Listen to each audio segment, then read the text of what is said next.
Good afternoon, students. Class 6, subject environment, lesson number 1, our environment.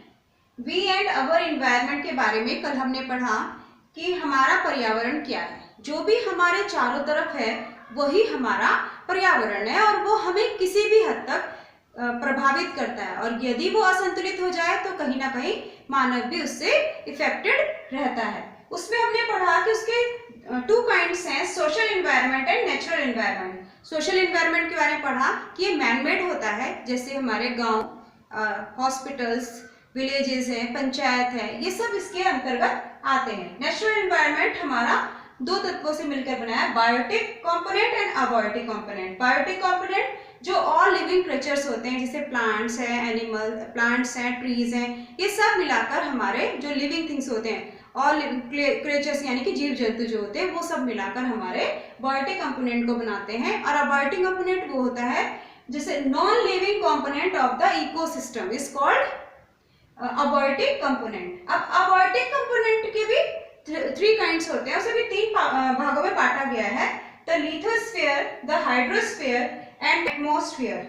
The lithosphere में स्थल मंडल, जिस solid portion पर हम लोग रहते हैं, सरफेस पे रहते हैं, उसे ही लिथोस्फीयर कहते हैं। जैसे जिसमें माउंटेन्स हैं, डेजर्ट्स हैं, प्लेन्स हैं, सॉइल है, ये सब इसके अंतर्गत आते हैं। लिथो का मीन्स होता है रॉक्स, यानी कि ये जो चट्टानें होती हैं वो ये प्राकृतिक रूप से चट्टानों के टूटने से या बारिश होने से या पानी के तेज बहाव से या हवा से, इन सब कारणों से इसका निर्माण होता है। जो इसकी अपर मोस्ट लेयर होती है उसे सॉइल के नाम से जानते हैं, और उस सॉइल का निर्माण इन सब की प्रोसेस से होता है।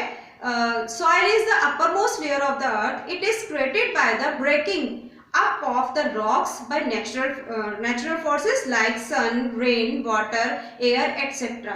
इन सब के कारण से हमारी सॉइल का भी निर्माण होता है, जो बहुत ही इम्पोर्टेंट है, क्योंकि मिट्टी के बिना कोई भी पौधा उग नहीं सकता, और वो हमें एनर्जी के लिए हमें जिस भी अनाज की आवश्यकता पड़ती है वो हमारी धरती से ही उत्पन्न होता है। The plants are dependent on the top soil for their growth, यानी कि उसकी ग्रोथ के लिए ही वो सॉइल की आवश्यकता उसे ज्यादा होती है और डिपेंड भी रहती है।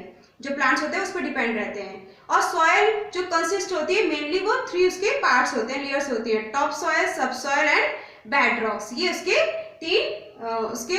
तीन उसके प्रकार हैं, लेयर्स होती है, थ्री लेयर्स होती है, जिसके कारण उसका निर्माण होता है। नेक्स्ट इज द हाइड्रोस्फीयर, यानी कि जल मंडल। हाइड्रो मीन्स होता है वाटर, जल, यानी कि हमारी जो पृथ्वी पर चारों तरफ जहां भी पानी दिखाई देता है वो हमारा जल मंडल कहलाता है। हमारी पृथ्वी पर लगभग 71% तक वाटर है, यानी कि तीन चौथाई भाग पर जल भरा हुआ है। इसीलिए हमारी पृथ्वी को यदि हम स्पेस से देखेंगे तो हमारी जो पृथ्वी है वो नीली दिखाई देगी, इसलिए इसे ब्लू प्लैनेट के नाम से भी जानते हैं। और ये एक जलीय ग्रह है, और यहाँ पर पानी की वजह से बहुत सारे जीव जंतु भी उत्पन्न हुए हैं। नेक्स्ट इज है द एटमॉस्फेयर, यानी कि वायुमंडल। वायु जो हमारे चारों तरफ हमें एक आवरण की तरह घेरे हुए है वायु का, वह वायुमंडल कहलाता है। Our earth is surrounded by air from all sides which is called the atmosphere.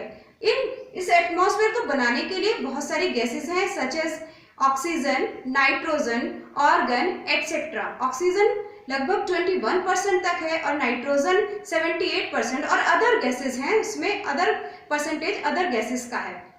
इस प्रकार जो हमारी एटमॉस्फेयर है वो सन की अल्ट्रावायलेट रेस को भी हमारे पृथ्वी तक आने में भी प्रोटेक्ट करती है, वो पृथ्वी तक आने नहीं देती। इस प्रकार जो हमारा एक ग्रेविटेशनल फोर्स भी होता है, आपने देखा होगा कि जब हम कोई भी चीजें ऊपर उछालते हैं तो वो सीधा नीचे ही गिरती है। The atmosphere held to the earth surface due to the force of gravity, और ग्रेविटी के कारण ही वो नीचे सरफेस पर पहुंच जाता है। इस प्रकार हमारा जो एटमॉस्फेयर है वो हमारे लिए बहुत इम्पोर्टेंट है, और इसी के कारण ही हवा चलती है, और यहाँ तक कि पानी भी जो बहता है, जो फ्लो करता है, वो भी इसी के कारण होता है। अगर ये एटमॉस्फेयर वाली लेयर नहीं होगी तो हमारा जीवन भी संभव नहीं हो पाएगा। इस प्रकार ये बायोटिक और अबायोटिक कंपोनेंट इन्वायरमेंट से रिलेटेड है, एक दूसरे से, इन्वायरमेंट के एक दूसरे से रिलेटेड है। बोथ इफेक्ट ईच अदर, और दोनों का इफेक्ट एक दूसरे पर पड़ता है। इस प्रकार ये हमारे पर्यावरण को प्रभावित करते हैं।